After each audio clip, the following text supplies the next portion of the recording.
Hello दोस्तों, कैसे हैं आप सभी लोग। स्वागत है आपका हमारे इस यूट्यूब चैनल पे।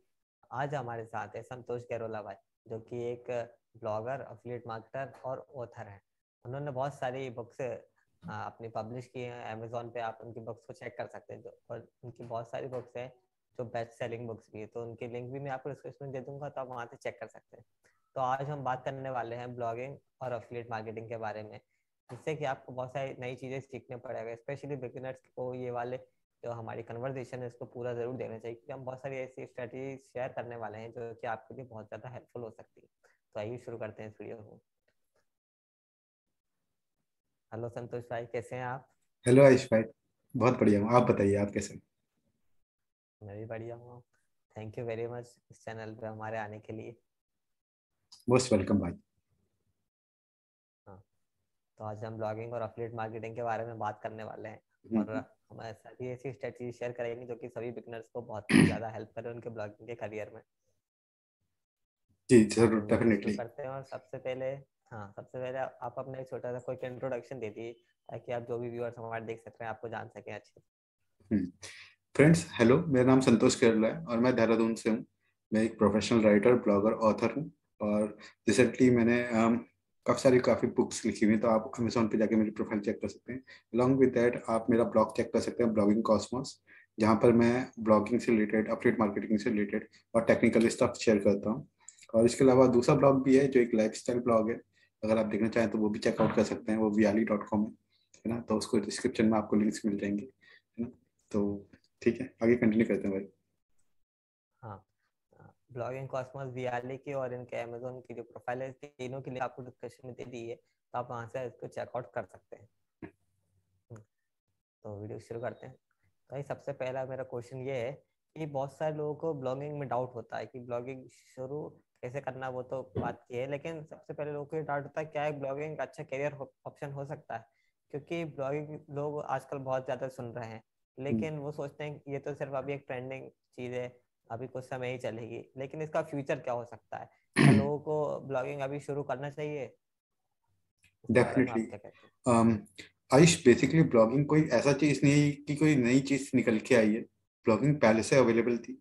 ब्लॉगिंग आज भी है और ब्लॉगिंग आने वाले टाइम पर भी रहेगी, क्योंकि ब्लॉगिंग ऐसा एक प्लेटफॉर्म है जिसके थ्रू आप अपने व्यूज जो है वो शेयर कर सकते हैं किसी के भी साथ या ग्लोबल ऑडियंस के साथ, है ना। तो ब्लॉगिंग हम पहले डायरी में करते थे, आज हम इंटरनेट पर करते हैं, जिसके थ्रू हम अपनी सिस्टम, अपनी नॉलेज, अपनी स्किल को दुनिया के आगे प्रेजेंट करते हैं, है ना। तो आप इस तरह से मत सोचेगी कि फ्यूचर में ब्लॉगिंग का कुछ नुकसान हो जाएगा या ब्लॉगिंग कोई लो हो जाएगी। नहीं, ब्लॉगिंग थी और रहेगी। अगर आपको स्टार्ट करना है तो आप फ्री भी स्टार्ट कर सकते हैं और आप प्रोफेशनली भी स्टार्ट कर सकते हैं। फ्री ब्लॉगिंग के लिए स्टार्ट करने के लिए आपको सबसे पहले एक ऐसा नाम चाहिए जो आपको रिप्रेजेंट कर सके। तो आप एक नेम चूज करिए अपने लिए, और एक ब्लॉगिंग प्लेटफॉर्म्स हैं जो फ्रीली अवेलेबल हैं, जैसे आप टम्बलर यूज कर सकते हैं, ठीक है। आप ब्लॉग स्पॉट यूज कर सकते हैं। इसके अलावा भी वर्ल्ड प्रेस का है, wordpress.com आप यूज कर सकते हैं। तो कई सारे प्लेटफॉर्म्स हैं जहाँ आप फ्री ब्लॉगिंग कर सकते हैं। और अगर प्रोफेशनली स्टार्ट करना है तो आपको फिर उसके बाद एक प्रोफेशनल कंटेंट मैनेजमेंट सिस्टम चाहिए, जैसे हम लोग यूज करते हैं वर्डप्रेस। लेकिन आप दूसरे भी कोई यूज कर सकते हैं, फोर स्क्वायर है, विक्स है। लेकिन आपको चूज करना पड़ेगा जो मतलब आपको आपके मतलब बजट में भी हो और आपको मतलब कंफर्टेबली आप उस पर वर्क कर सको, है ना। तो प्रोफेशनली जो लोग यूज करते हैं मोस्टली ब्लॉगर्स, वो वर्ल्ड प्रेस प्रेफर करते हैं। मैं खुद वर्ल्ड प्रेस प्रेफर करता हूँ। मेरे सारे ब्लॉग्स या मेरे मोस्टली ब्लॉग्स जो हैं वो वर्ल्ड प्रेस पर वर्क करते हैं। वर्डप्रेस पे ब्लॉग का अगर आपने चूज करना है तो आपको एक डोमेन चाहिए होगा, एक आपको होस्टिंग चाहिए होगी। डोमेन के लिए आपके पास आपको चूज करना पड़ेगा किस तरह का आपका ब्लॉग है, आपको किस तरह का ब्लॉग स्टार्ट करना है ना। उसके अकॉर्डिंग आपको नेम चूज करना पड़ेगा, नेम आपके उसको जस्टिफाई करे। सेकंड पॉइंट है, आपको जो चाहिए वो है होस्टिंग।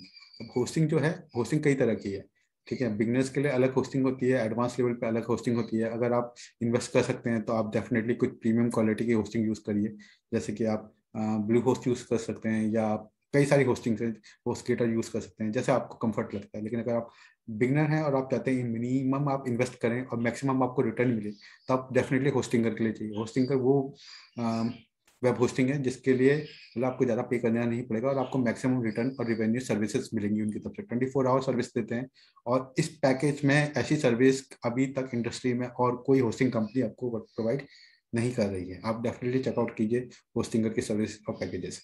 तो इस तरह से आप डिसाइड कीजिए कि आपको फ्री प्लेटफॉर्म पे जाना है या पेड पे जाना है। पर मैं आपको सजेशन ये दूंगा कि आप जाइए तो पेड पे जाइए, क्योंकि वहाँ पर आपका करियर ग्रोथ तेजी से होगा। बिल्कुल, वर्डप्रेस सबसे अच्छा प्लेटफॉर्म है, सबसे ज़्यादा यूज़ किया जाने वाला कंटेंट मैनेजमेंट सिस्टम है, जो कि हम और आप और सभी लोग जो ज़्यादातर ब्लॉगर्स हैं वो इसे ही यूज़ करते हैं। वर्डप्रेस ने, जो कि अभी अपनी स्टडी में कहा था कि 40% से ज़्यादा जो ब्लॉग्स हैं वो वर्डप्रेस पर ही होस्टेड हैं। और होस्टिंगर में ये बहुत अच्छी बात है कि वो बिल्कुल फ्री में वर्डप्रेस प्रोवाइड करता है। इसका मतलब ये कि आपको सिर्फ वर्डप्रेस की होस्टिंग परचेस करना है और आपको इतने सिंपल 1 क्लिक में आप उस पर वर्डप्रेस इंस्टॉल कर पाएंगे। मैंने होस्टिंगर की लिंक आपको डिस्क्रिप्शन में दे दी है, तो वहाँ से आप होस्टिंगर की वेबसाइट को चेकआउट कर सकते हैं और आपको जो भी प्लान आपके वेबसाइट के नीड हिसाब से बढ़िया लगेगा उसके लिए आप आगे जा सकते हैं। और इसमें आपको फ्री डोमेन नेम भी मिलेगा, तो अलग से आपको डोमेन नेम लेने के लिए स्पेंड नहीं करना पड़ेगा, है ना। तो ये तो ब्लॉग इस तरह से आप जो भी संतोष भाई ने स्टेप्स बताइए उनको फॉलो करके आप आसानी से एक अच्छा ब्लॉग की शुरुआत कर सकते हैं। अब जैसे कि अगर आपने ब्लॉग शुरू की तो सबसे बड़ी जो चैलेंजेस आते हैं कि वो आप उस पर ट्रैफिक कैसे लेके आएंगे और मनी जनरेट कैसे करेंगे। दूसरा क्वेश्चन यही है मेरा भाई आपसे कि कोई भी जो बिगिनर है उसको ट्रैफिक कैसे लेके आना है, उसको ट्रैफिक लाने में टाइम कितना लगेगा, और जब ट्रैफिक आने लगता है उसके ब्लॉग पे जब डिसेंट, तो वो अपनी इनकम कैसे स्टार्ट कर सकता है अपने नए ब्लॉग से। देखिए, ये बहुत ही अच्छा क्वेश्चन है, क्योंकि आपका पूरा बिजनेस डिपेंड करता है आपके पास ट्रैफिक क्या है। ठीक है, आपके पास ट्रैफिक का भी क्वालिटी होता है। एक ट्रैफिक वो होता है जो टारगेटेड ट्रैफिक होता है, यानी कि जो आप चीज जो करना चाहते हैं अपने ब्लॉग के थ्रू, वो कुछ मोटिव होगा आपका, वो आपके उस ट्रैफिक से अचीव हो। और एक है रैंडम ट्रैफिक जो रैंडमली आ जाता है, वहां वो विजिट कर रहा है, ठीक है, लेकिन फिर वो आपको उसका मॉनेटरी बेनिफिट अगर आपको लेना है तो वो नहीं मिल पा रहा है, या कोई और बेनिफिट है, पब्लिसिटी बेनिफिट है या ब्रांडिंग बेनिफिट है। ठीक है, तो वो आपको वो चीज सोचनी पड़ेगी।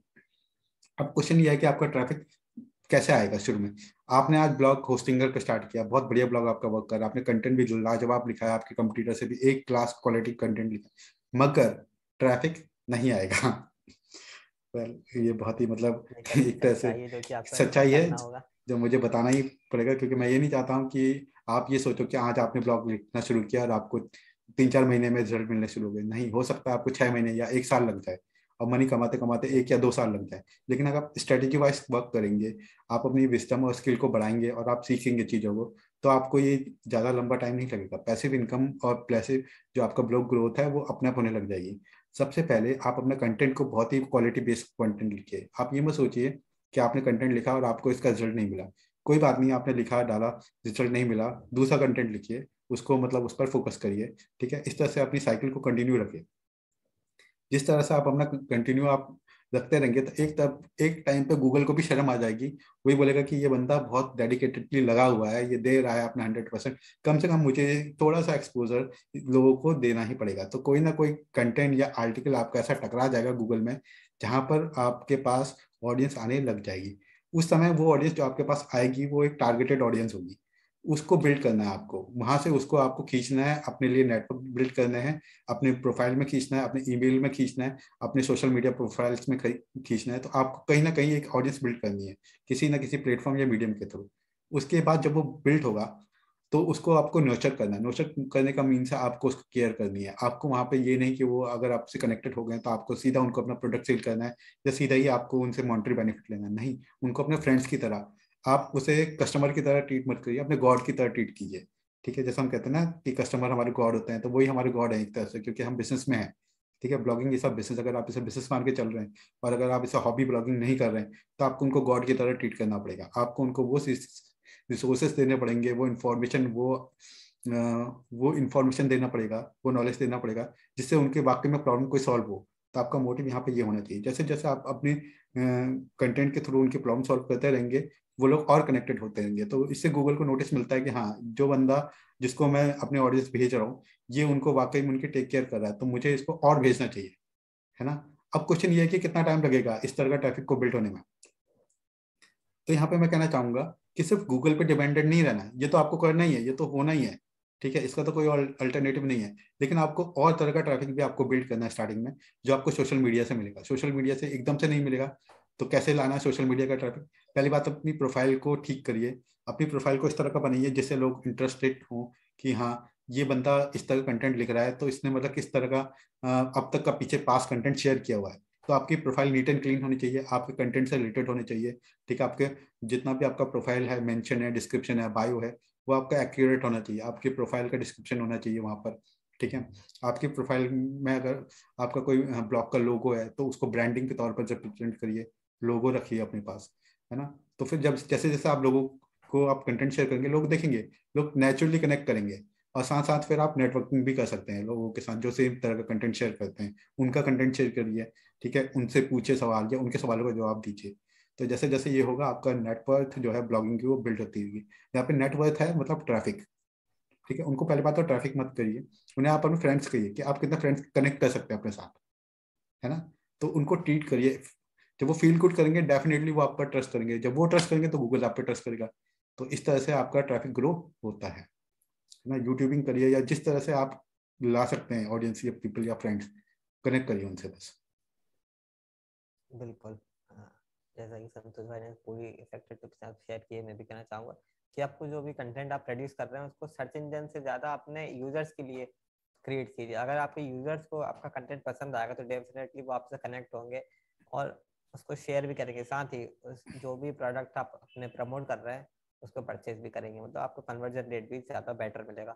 लेकिन आपको इस बात का ज़रूर ध्यान रखना है कि आपका जो कंटेंट वो यूज़र को हेल्पफुल लगना चाहिए। जो भी यूज़र अपनी क्वारी लेके आपके ब्लॉग पे या कंटेंट पे आर्टिकल पे आया है उसकी वो क्वारी फुलफिल होनी चाहिए। जैसे सर्च इंटेंट भी कहते हैं, तो उसका जो इंटेंट है कीवर्ड सर्च के बिहाइंड, उसको आपको फुलफिल करना बहुत ही ज़्यादा इंपॉर्टेंट है। इससे ही आपके यूजर्स का ट्रस्ट बनेगा ताकि, और इससे ही आपकी अर्निंग भी शुरू होगी ना। तो इस बात का आपको बहुत ज़्यादा ध्यान रखना है और कोशिश कीजिए अपने यूजर्स को हेल्प करने की। अगर आप हेल्प करेंगे तो डेफिनेटली आपकी अर्निंग भी ग्रो होने वाली है और साथ में ट्रैफिक भी। तो इसलिए अपने यूजर्स को हेल्प करने की कोशिश कीजिए। ऐसा मत कीजिए कि आपने सिर्फ कंटेंट लिख दिया, उस पर ट्रैफिक आ गया और वो चला गया, लेकिन ऐसा नहीं करना। आपको एक अपना खुद का इकोसिस्टम बिल्ड करना है, जैसे कि अभी तो शायद ने बताया, आपको एक चीज पे डिपेंड नहीं होना है। गूगल पे तो आपको करना ही, ऑब्वियस सी बात है, ऑर्गेनिक सर्च ट्रैफिक का सबसे हाई क्वालिटी ट्रैफिक होता है। साथ ही अपने आपको अपने एक इकोसिस्टम बनाना है, जिससे कि आप फेसबुक ग्रुप, इंस्टाग्राम, यूट्यूब या फिर और भी जो सोशल मीडिया प्लेटफॉर्म है, और सबसे बेस्ट है ईमेल लिस्ट बिल्डिंग।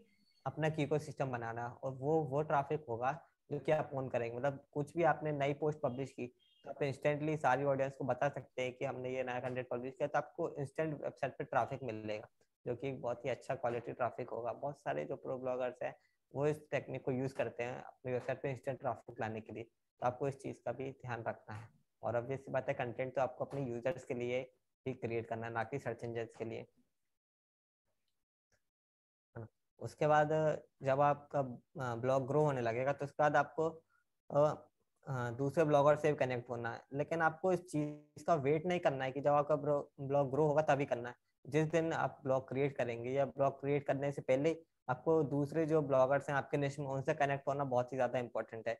तो तीसरा क्वेश्चन यही है मेरा कि जो कोई भी नया ब्लॉगर है उसको नेटवर्किंग क्यों करनी चाहिए, क्या इसके बेनिफिट्स हैं, और उसे नहीं पता कि नेटवर्किंग कैसे की जाती है, तो वो कैसे अच्छा खासा अपना नेटवर्क बना सकता है, दूसरे ब्लॉगर्स के साथ कनेक्शन बिल्ड कर सकता है स्ट्रॉन्ग, और इसके क्या बेनिफिट्स हैं उसके लिए। वेल ये बहुत अच्छा क्वेश्चन है आयुष, क्योंकि नेटवर्किंग की अगर बात करें तो अगर आप इनिशियल स्टेज पर हैं तो आपका जो सबसे बेस्ट टूल है वो नेटवर्किंग है। क्योंकि गूगल तो आपको ट्रैफिक भेजेगा नहीं एकदम से, आपको टाइम लगेगा गूगल का ट्रस्ट जीतने में। क्योंकि गूगल जैसे बिलीव करने में टाइम लेता है कि जो आप हो, आप कंटेंट भेज रहे हो तो आप क्या कंटिन्यूस उस कंटेंट को कंटिन्यूस कंसिस्टेंसी आप रख पाओगे, क्या आप लगातार उसी पर उसी पैशन से वर्क कर पाओगे, तो वो टेस्ट करता है। लेकिन अगर आपके पास नेटवर्क है तो नेटवर्क क्या है, वो फ्रेंड्स आपसे अगर एक बार कनेक्टेड हो गए, उन्होंने आपसे बात कर लिया, आपका माइंडसेट उन्होंने समझ लिया है, ठीक है, तो वो बेसिकली ह्यूमन है। गूगल तो फिर भी एक एल्गोरिदम पर वर्क करने वाला, एक एआई पे वर्क करने वाला एल्गोरिदम है। लेकिन नेटवर्किंग में आपको रियल पर्सन मिलेंगे, रियल फ्रेंड्स, जिनके एक रियल सोच है, रियल ह्यूमन बींग्स वो मिलेंगे। तो वो आपसे इमोशनली कनेक्ट होंगे, वो आपकी प्रॉब्लम को समझेंगे, वो आपकी फीलिंग्स को भी समझेंगे। कभी आपको डिमोटिवेट फील हो रहा है तो वो आपको पुश करेंगे कि नहीं सब कुछ सही है, ठीक है। कभी आपको बहुत अच्छा लगेगा तो वो आपकी खुशी में शामिल होंगे, आपके दुख में आपका सपोर्ट करेंगे, ठीक है। वो सिर्फ आप ब्लॉगिंग तक कनेक्टेड मत रखिए, उनको आप अपनी लाइफ का पार्ट बनाइए, अपने फ्रेंड्स का पार्ट बनाइए। उनको कोई प्रॉब्लम होती है आप उनके साथ सपोर्ट करिए, उनको हेल्प करिए, उनके ब्लॉग पोस्ट को आप रीशेयर करिए, ट्विटर पर ट्वीट करिए। आप कू पर यूज कर रहे हैं तो उसे कू करिए। आपको जहां भी मौका मिलता है आप अपने फ्रेंड्स को अनकंडीशनली लव दो, उनको पुश करो। तो इस तरह से आपके स्ट्रॉन्ग फ्रेंड्स भी मिलेंगे आपको, जो लाइफ टाइम आपको सपोर्ट करेंगे, आपके बिजनेस वेंचर में भी आपको हेल्प करेंगे, और आपको नया कुछ बिजनेस स्टार्ट करने में या आपका नया ब्लॉग को ग्रो करने में जितने भी इवेंट आप लेंगे ठीक है, उनमें सब में आपको पुश करेंगे। तो आप उस चीज़ को एडवांटेज लीजिए। आप कनेक्ट कैसे करना है, अगर आपके यहाँ कुछ वेबिनार होते हैं तो आप उस वेबिनार को ज्वाइन करिए। ठीक है, अगर आपके यहाँ सोशली पर्सनली कुछ मीटिंग अरेंज होती है तो वहाँ जाके मीटअप करिए, आप अपने फ्रेंड्स के कनेक्ट करिए। ठीक है, फेसबुक ग्रुप्स को ज्वाइन कीजिए, ट्विटर में आप ट्वीट करिए, फॉलो करिए, और अनकंडीशनली लोगों को जितना हेल्प कर सकते हो, जितना वैल्यूएबल पर्सन उनके लिए बन सकते हो तो बनो। क्योंकि अगर आप एक बार वैल्यूएबल पर्सन बनना शुरू हो जाएंगे तो डेफिनेटली लोग आपको ट्रस्ट करेंगे और आपके साथ कनेक्ट होना पसंद करेंगे। बिल्कुल। तो आपको अपने पहले दिन से ही ब्लॉगिंग छेड़नी के नेटवर्किंग करना है और आपके जो बिजनेस ब्लॉगर हैं उनके साथ कनेक्शन बिल्ड करना है, क्योंकि ये बहुत ही ज़्यादा हेल्पफुल चीज़ है ना। वो लोग आपकी जर्नी में आपको हेल्प करेंगे, साथ ही आप ऐसे लोगों से जब सराउंड हो जाएंगे तो आपको भी एक पुश मिलेगा और ज़्यादा ग्रोथ करने का, है ना। तो इसलिए आपको पहले दिन से ही अपने कनेक्शन बिल्ड करना स्टार्ट कर देना। इसका चौथा क्वेश्चन ये है कि जैसे कि किसी ने ब्लॉग शुरू भी कर लिया ना, उसने अपना अच्छा कंटेंट क्वालिटी प्रोड्यूस भी कर दिया, नेटवर्किंग भी उसने स्टार्ट कर दी है, लेकिन अब वो है ना उससे मनी कैसे जनरेट करेगा। सबसे मेन क्वेश्चन तो यही होता है जो लोग ब्लॉगिंग शुरू करते हैं, उनके मन में सवाल होता है कि अब हम इससे मनी कैसे जनरेट किए। तो क्या वो तरीके हो सकते हैं इफेक्टिव जिससे कि वो एक बिगनर नए ब्लॉग से जल्द अर्निंग स्टार्ट कर सके।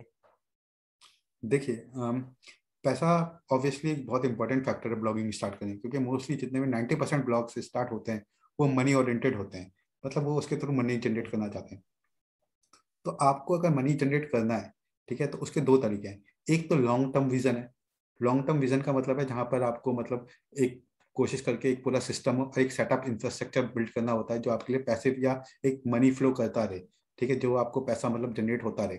और एक तरीका वो है जहां आप कांस्टेंट इफर्ट्स देते हैं, मतलब इफर्ट्स देते हैं अपने, मतलब आप एक इस तरह का वर्क करते हो जहां आप जब तक अवेलेबल हो तब तक आपको मनी जनरेट होता रहेगा। अगर आपने उस चीज की साइकिल ब्रेक करी या थोड़ा पॉज किया तो उतने टाइम के लिए आपका मनी जनरेट नहीं होगा। मैं जो यहाँ पे आपको कहता हूँ कि आपको अगर इन दोनों में से चूज करना है तो आपको लॉन्ग टर्म गेम खेलना चाहिए। क्योंकि लॉन्ग टर्म में क्या है कि आपको थोड़ा स्ट्रगल स्टार्ट में थोड़ा ज्यादा होगा, लेकिन जो आपको उसके बाद जो रिटर्न मिलेगा वो मैसिव होगा, और वो पैसिव बेस पर होगा, मतलब आपको कंटिन्यूसली वर्क वर्क नहीं करना पड़ेगा। तो अगर आप कंटिन्यूसली वर्क नहीं करना चाहते हैं और पैसिवली जनरेट करना चाहते हैं तो उसके लिए आपको ऑडियंस बिल्ड करनी है। ठीक है, 3-4 महीने या 6 महीने आप मान के चलो कि अगर आप डेडिकेटेडली वर्क कर लेते हो, क्योंकि मैं ये नहीं चाहता हूँ कि आप जल्दी से मनी बिल्ड करो उसके बाद फिर बीच में आपका पैशन खो जाए, आपको आइडिया ना लगे और उसके बाद फिर आपका फ्लो या इनकम टूट जाए। लेकिन अगर आपने एक बार थोड़ा सा एक स्ट्रीम ऐसी बिल्ड कर ली है जो कंटिन्यूसली आगे आगे जाके आपको मनी देगी, तो वो लॉन्ग टर्म देता रहेगा, चाहे आप अपने बिजनेस में पूरी तरह से एक्टिव हो या पार्शली एक्टिव हो। तो यहाँ पर वर्क करता है ऑडियंस का, तो ऑडियंस बिल्ड करनी बहुत जरूरी है। ऑडियंस तब बनेगी जब आपके पास एक ब्रांड होगा, ब्रांड तब बनेगा जब आपके पास एक नेटवर्क होगा, लोग आपको पहचानेंगे, आप पर ट्रस्ट करेंगे, आपको वैल्यू, आप जब वैल्यू दे रहे हैं लोगों को। तो यहाँ पर मनी जनरेट करने के कई सारे तरीके हैं। आप उन जो आपने ऑडियंस बिल्ड करी है उनको आप कोई प्रोडक्ट है जिसका उनको मतलब कोई सॉल्यूशन है, प्रॉब्लम है जिसके थ्रू वो जा रहे हैं, और आप अपने प्रोडक्ट को उनको पिच कर सकते हैं कि भाई साहब मैं ये प्रोडक्ट यूज कर रहा हूँ, आप इस प्रोडक्ट को यूज करके देखो, इसमें मनी बैक गारंटी है, ये टेस्टेड प्रोडक्ट है, इतने सारे लोग यूज कर रहे हैं, अगर आपको सही लगता है तो यूज करिए, नहीं लगता तो नहीं करिए। सिंपल सी बात है। अगर उनको लगेगा कि हाँ यार ये सही बात कह रहा है कि यहाँ पे इस लोग इतने लोग इसको यूज कर रहे हैं और इनको अगर बेनिफिट हो रहा है तो मैं भी ट्राई करके देखता हूँ, एटलीस्ट जब वो ट्राई करेंगे तो उनको आइडिया लग जाएगा कि हाँ ये उनके लिए हेल्पफुल है। इसी तरह से आप दूसरे प्रोडक्ट्स को प्रमोट करिए, अपनी एक ऑडियंस रखिए जो कि एक पर्टिकुलर निश पर हो, जिसको मतलब आप हाईली स्पेसिफिकली टारगेट कर सकें, है ना। उनको आप कोई प्रोडक्ट रिकमेंड करिए, आपको बेचना नहीं है। सबसे बड़ी प्रॉब्लम यह है कि हम बेचने की कोशिश करें, हमें बेचना ही नहीं है। क्या हम अपने घर वालों को कोई सामान बेचते हैं? नहीं बेचते ना। अगर वो हमसे कुछ पूछते हैं कि यार मुझे ये चीज़ चाहिए, तो हम बोलते हैं हाँ आप वो चीज़ ट्राई कर सकते हैं या वो चीज़ अच्छी रहेगी। अब मुझे अगर कोई मोबाइल खरीदना है, अब मैं अपने भाई से पूछता हूँ कि मुझे भाई एक मोबाइल चाहिए, तो कहते हैं हाँ सैमसंग का आप ले लो, अच्छा है। तो उन्होंने मुझे कहा ठीक है, मुझे रिकमेंड किया ना उन्होंने, तो जाके मैंने सैमसंग का अभी हाल ही में एक फ़ोन खरीदा है। तो आप देखिए कि उन्होंने मुझे सेल नहीं किया, उन्होंने खाली मुझे राय दी है। ठीक है, उन्होंने मेरी प्रॉब्लम को सॉल्व करने की कोशिश करी है कि मुझे फ़ोन चाहिए था, एक अच्छा फ़ोन जो ट्रस्टेबल हो, है ना। तो ट्रस्टेबल फोन जैसे मुझे सैमसंग का लगा तो मैंने वो बाय कर लिया। आपको एप्पल का लगता है आप एप्पल का बाय करिए, है ना। तो आपको रिकमेंड करना है, रिकमेंड करके आप अपने प्रोडक्ट की सेल बढ़ा सकते हैं, और जैसे जैसे वो यूज करेंगे ना तो उनको फील होगा कि हाँ ये मुझे आगे भी चाहिए। तो इस तरह के प्रोडक्ट आप सेल करिए जिसकी रिकरिंग इनकम हो। रिकरिंग इनकम का मतलब होता है कि आपने एक प्रोडक्ट एक बार पिच किया और वो अगर आप उसको मतलब उसकी सेल आ जाती है आपको, तो फिर अगली बार जब उसका पैकेज खत्म हो जाएगा या उसका टाइम पीरियड ओवर हो जाएगा, वो बंदा उसे फिर उसे चूज करेगा, फिर वो बाई करेगा उसी को। तो इस तरह से जो बाई होता है वो एक साइक्लिक बेस पर होता है, एक बार खत्म हो जाए सर्विस, उसका रीगेन होता है। तो इस तरह से आपकी मनी बिल्ड होती है। तो आप इस तरह के मल्टीपल साइकिल्स जनरेट कर सकते हैं। ये आपके ऊपर डिपेंड करता है आप किस तरह का प्रोडक्ट पिच करते हैं और कितना आपको उस पर ट्रस्ट है। ऑडियंस को अगर आप पे ट्रस्ट होगा, आपके प्रोडक्ट पे ट्रस्ट होगा, तो डेफिनेटली आपका रिकमेंडेड प्रोडक्ट खरीदेगी। तो इस तरह से मनी जनरेट होता है। नहीं तो और भी तरीके हैं, आप एडवर्टीजमेंट के थ्रू अर्न कर सकते हैं, आप अपने ब्लॉग पर एड्स लगा सकते हैं, ठीक है। और उस एड्स के थ्रू जितना मनी आपको जनरेट होगा आप उसको मतलब कैश इन कर सकते हैं। आप स्पॉन्सर्ड कर सकते हैं, अगर आपका प्रोडक्ट अच्छा है, आपका मतलब आप ब्लॉग इस तरह से करते हैं कि आपके पास फैन फॉलोइंग है, एक ऑडियंस है, ठीक है, तो आपको ब्रांड्स अप्रोच करते हैं, ठीक है। आपको जिस तरह का आपका ब्लॉग होगा उस तरह के ब्रांड आपको अप्रोच करेंगे। सपोज अगर आप स्पोर्ट्स बेस्ड नीच है आपका, तो हो सकता है फ्यूचर में आपको नाइकी अप्रोच कर ले। नाइकी का, हालांकि नाइकी काफी बड़ा ब्रांड है, आपका ब्लॉग भी उसी तरह का बड़ा होना चाहिए। लेकिन अगर आप उस तरह का ब्रांड बना लेते हैं तो नाइकी आपको अप्रोच करेगा। नाइकी डेफिनेटली बोलेगा कि अगर आप हमारे से रिलेटेड कंटेंट प्रोड्यूस करते हैं तो हम आपको इतना अमाउंट देंगे। तो आप क्या कर सकते हैं, आपको कंटेंट प्रोड्यूस करना है, उतना आपको पैसा मिलेगा। ये कंसिस्टेंट नहीं होता, लेकिन आप एक ही टाइम पे काफी सारा अर्न कर सकते हैं।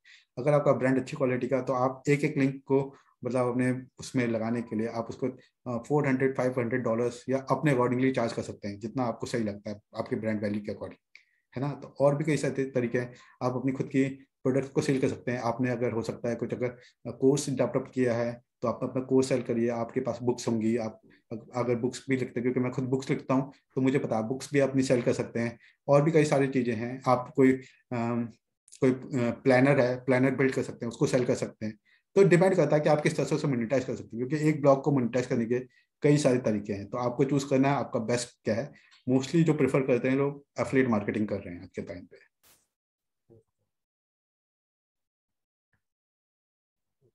ये तो फ्लीट मार्केटिंग और मनी बेस की बात हो गई, जिससे कि एक ब्लॉगर अपने नए ब्लॉग से अर्निंग स्टार्ट कर सकता है। लेकिन आप क्या उनको ऐसी टिप्स देनी चाहेंगे जो कि उन्हें शुरू में से ही इम्प्लीमेंट करना है अपने ब्लॉग पे और अपने लाइफ स्टाइल में, जिससे कि उनकी ब्लॉग की ग्रोथ की स्पीड और ज़्यादा बूस्ट हो जाए? और टिप्स तो देना ही है, साथ में आपको ये भी बता दीजिए कि कौन सी चीज़ उन्हें अवॉइड करना है, क्योंकि बहुत सारे लोग इस बारे में बात नहीं करते हैं कि क्या चीज़ उन्हें अवॉइड करनी चाहिए। तो ऐसी कौन सी वो चीज़ें हैं जो शुरू में उन्हें अवॉइड करनी चाहिए, और कौन सी ऐसी चीज़ें हैं जो उन्हें करना चाहिए ताकि उनके ब्लॉग की ग्रोथ की स्पीड जो है वो बूस्ट हो सके? ओके फ्रेंड्स, ये बहुत अच्छा क्वेश्चन है, क्योंकि वाकई में ये एक प्रॉब्लम है ब्लॉगर्स के साथ। मेरे साथ भी रही काफी टाइम तक, 2018-19 तक मैं इस प्रॉब्लम से गुजर रहा था।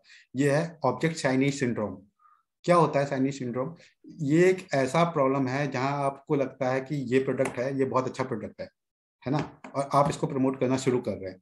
लेकिन फिर आपको पता चला कि इससे भी अच्छा प्रोडक्ट एक एप्पल का जरा मैकबुक आया है, इसको मैं प्रमोट करता हूँ, वहां आपको ज्यादा रेवेन्यू मिल जाएगा।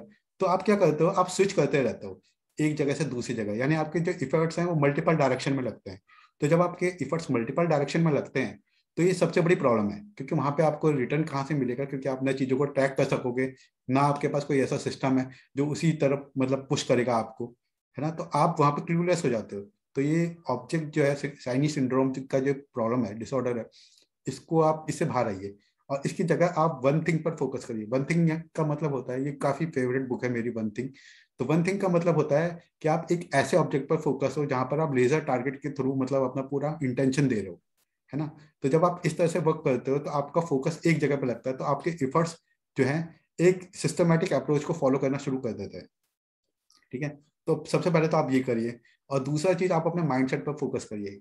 माइंडसेट बहुत इंपॉर्टेंट है। अगर आप ब्लॉगिंग करना चाहते हैं, या ब्लॉगिंग छोड़िए, आप कुछ और भी वर्क करना चाहते हैं, भले आप एक स्पोर्ट्समैन हैं, आप एक बिजनेसमैन हैं, या आप एक अपनी जॉब के लिए प्रिपेयर कर रहे हैं, ठीक है, तो आपको इफर्ट्स लगाने किसी एक पर्टिकुलर डायरेक्शन में, है ना। जब आप पर्टिकुलर डायरेक्शन में इफर्ट लगाएंगे तो आपको डेफिनेटली रिजल्ट मिलेंगे, ठीक है। तो माइंडसेट पर फोकस करिए। आपको एकदम से रिटर्न नहीं मिलने वाले हैं, रिटर्न मिलने में आपको टाइम लगेगा। तो आप कंसिस्टेंटली वर्क करिए और आप देखिए कि जितना भी वर्क आप कर रहे हैं आप उसको लव करें।